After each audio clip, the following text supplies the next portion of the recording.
Deus amantíssimo, planeando e preparando com solicitude a salvação de todo o gênero humano, por uma providência especial, escolheu um povo a quem confiasse as suas promessas. Tendo estabelecido uma aliança com Abraão e com o povo de Israel por meio de Moisés, de tal modo se revelou junto desse povo como um único Deus verdadeiro e vivo, em palavras e obras, que Israel pode conhecer por experiência os planos de Deus sobre os homens, os compreendeu cada vez mais profunda e claramente com a ajuda do mesmo Deus, falando pela boca dos profetas, e os difundiu entre os homens. Mas a economia da salvação predita, narrada e explicada pelos autores sagrados, está nos livros do Antigo Testamento como verdadeira palavra de Deus. Por isso, estes livros divinamente inspirados conservam um valor perene. Tudo quanto foi escrito foi-o para nossa instrução, para que por meio da paciência e consolação que nos vem da Escritura, tenhamos esperança. A economia do Antigo Testamento destinava-se sobretudo a preparar, a anunciar profeticamente e a significar com várias figuras o advento de Cristo, Redentor universal e do reino messiânico. Mas os livros do Antigo Testamento, segundo a condição do gênero humano, antes do tempo da salvação instaurada por Cristo, manifestam a todos o conhecimento de Deus e do homem, e o modo com que Deus justo e misericordioso trata os homens. Tais livros, apesar de conterem também imperfeições e coisas relativas a um determinado tempo, revelam, contudo, uma verdadeira pedagogia divina. Por isso, os fiéis devem aceitar com devoção estes livros que exprimem um vivo sentido de Deus, nos quais se encontram sublimes doutrinas a respeito de Deus, uma sabedoria salutar a respeito da vida humana, bem como admiráveis tesouros de preces, nos quais, finalmente, se esconde o mistério da nossa salvação. Foi por isso que Deus, inspirador e autor dos livros dos dois testamentos, dispôs sabiamente que o Novo Testamento estivesse escondido no Antigo, e o Antigo se tornasse claro no Novo. Pois, apesar de Cristo ter alicerçado a nova aliança no seu sangue, os livros do Antigo Testamento, integralmente assumidos na pregação evangélica, adquirem e manifestam a sua significação completa no Novo Testamento, que iluminam e explicam. A palavra de Deus, que é poder de Deus para a salvação de todos os crentes, apresenta-se e manifesta a sua virtude de um modo eminente nos escritos do Novo Testamento. Quando chegou a plenitude dos tempos, o Verbo fez-se carne e habitou entre nós, cheio de graça e verdade. Cristo estabeleceu o reino de Deus na terra, manifestou com obras e palavras o Pai e a sua mesma pessoa, e levou a cabo a sua obra com sua morte, ressurreição e gloriosa ascensão, e, finalmente, com a missão do Espírito Santo. Sendo levantado da terra, atrai todos a si, ele que é o único que tem palavras de vida eterna. Este mistério, porém, não foi revelado às outras gerações, como agora aos seus santos apóstolos e aos profetas no Espírito Santo, para que pregassem o Evangelho e despertassem a fé em Jesus Cristo e Senhor, e congregassem a igreja. Os escritos do Novo Testamento são testemunho perene e divino de todas estas coisas. Ninguém ignora que entre todas as escrituras, mesmo do Novo Testamento, os evangelhos têm o primeiro lugar, enquanto são o principal testemunho da vida e doutrina do Verbo encarnado, nosso Salvador. A Igreja defendeu e defende sempre, e em toda parte, a origem apostólica dos 4 evangelhos.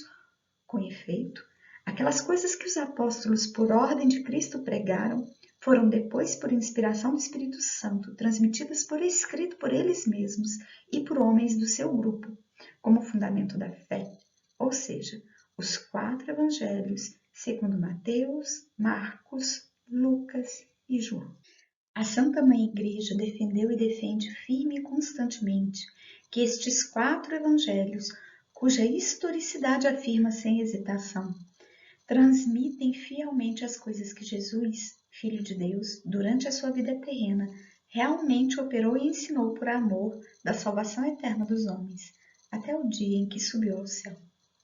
Na verdade, os apóstolos, após a ascensão do Senhor, transmitiram aos seus ouvintes aquelas coisas que ele tinha dito e feito, com aquela compreensão mais plena de que eles, instruídos pelos acontecimentos gloriosos de Cristo, iluminados pelo Espírito de verdade, gozavam.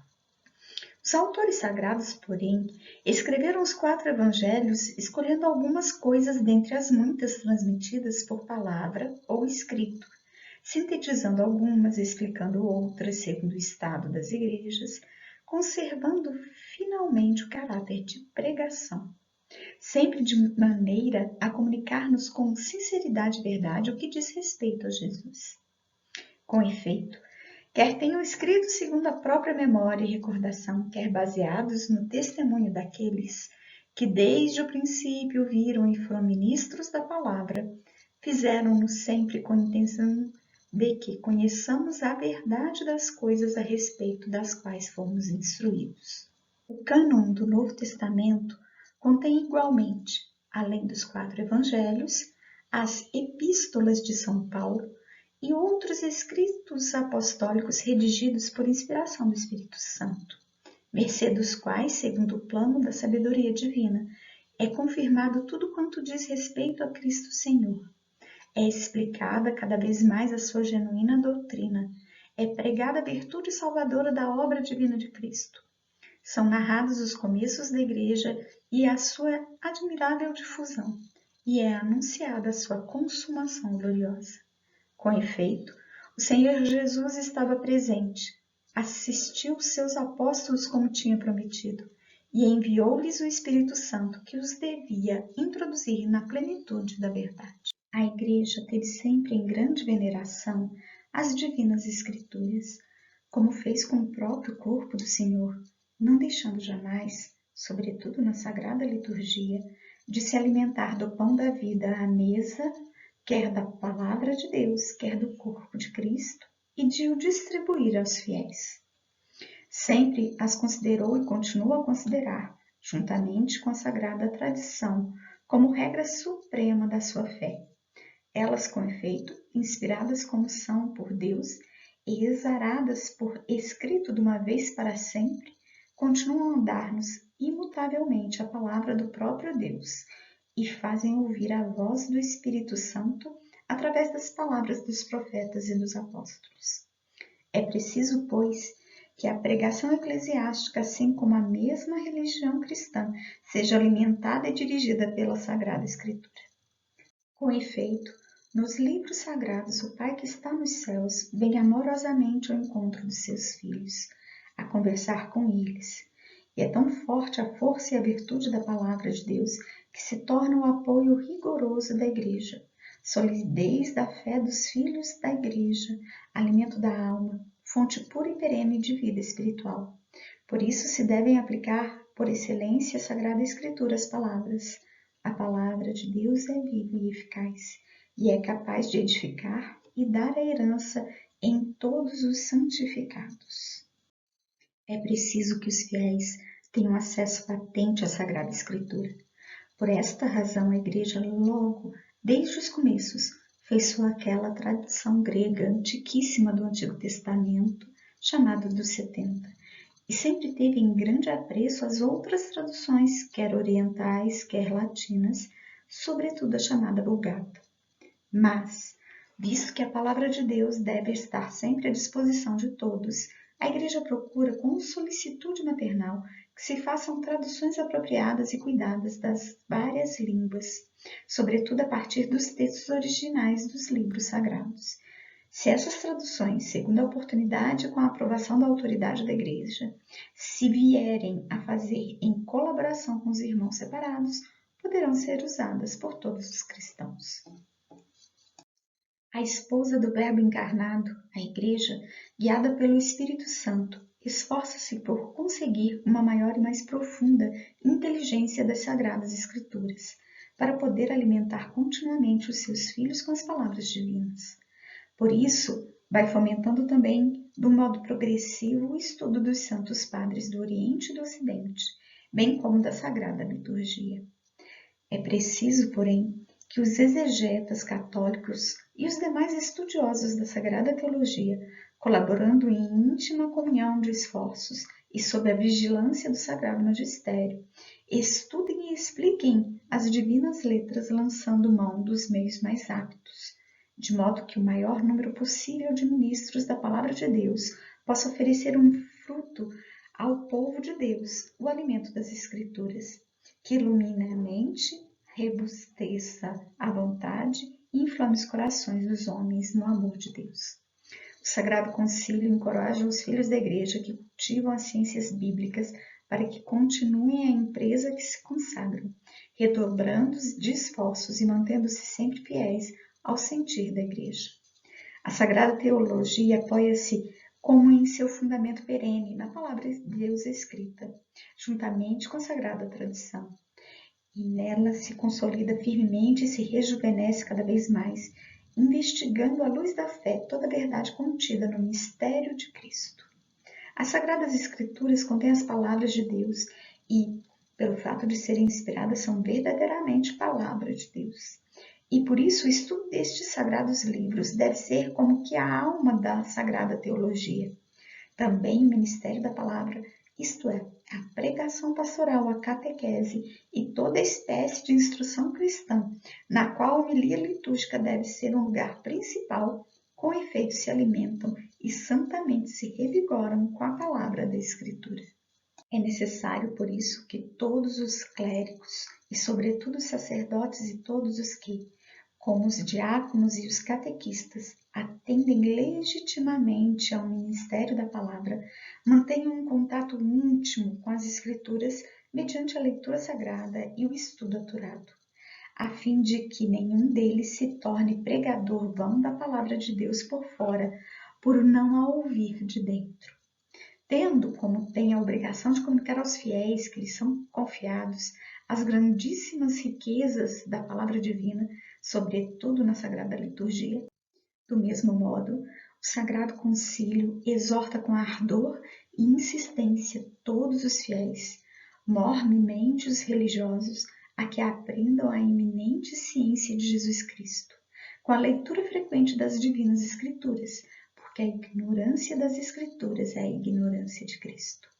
Debrucem-se, pois, gostosamente sobre o texto sagrado, quer através da Sagrada Liturgia, rica de palavras divinas, quer pela leitura espiritual, quer por outros meios que se vão espalhando tão louvavelmente por toda parte, com a aprovação e estímulo dos pastores da Igreja. Lembrem-se, porém, que a leitura da Sagrada Escritura deve ter acompanhada de oração, para que seja possível o colóquio entre Deus e o homem. Com ele falamos quando rezamos, a ele ouvimos quando lemos os divinos oráculos. Compete aos sagrados pastores, depositários da doutrina apostólica, ensinar oportunamente os fiéis que lhes forem confiados, no reto uso dos livros divinos, de modo particular do Novo Testamento e, sobretudo, dos Evangelhos. E isto por meio de traduções dos textos sagrados, que devem ser previstas das notas necessárias e verdadeiramente suficientes para que os filhos da Igreja se familiarizem do modo seguro e útil com a Sagrada Escritura e se embebedam do seu espírito.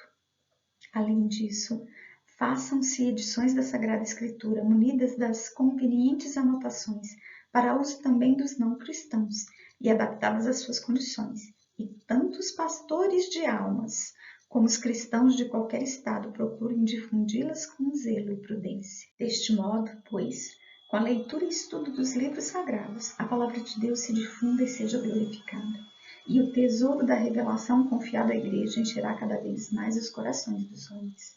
Assim, como a vida da Igreja cresce com a assídua frequência ao ministério eucarístico, assim também é lícito esperar um novo impulso da vida espiritual, se fizermos crescer a veneração pela palavra de Deus, que permanece para sempre.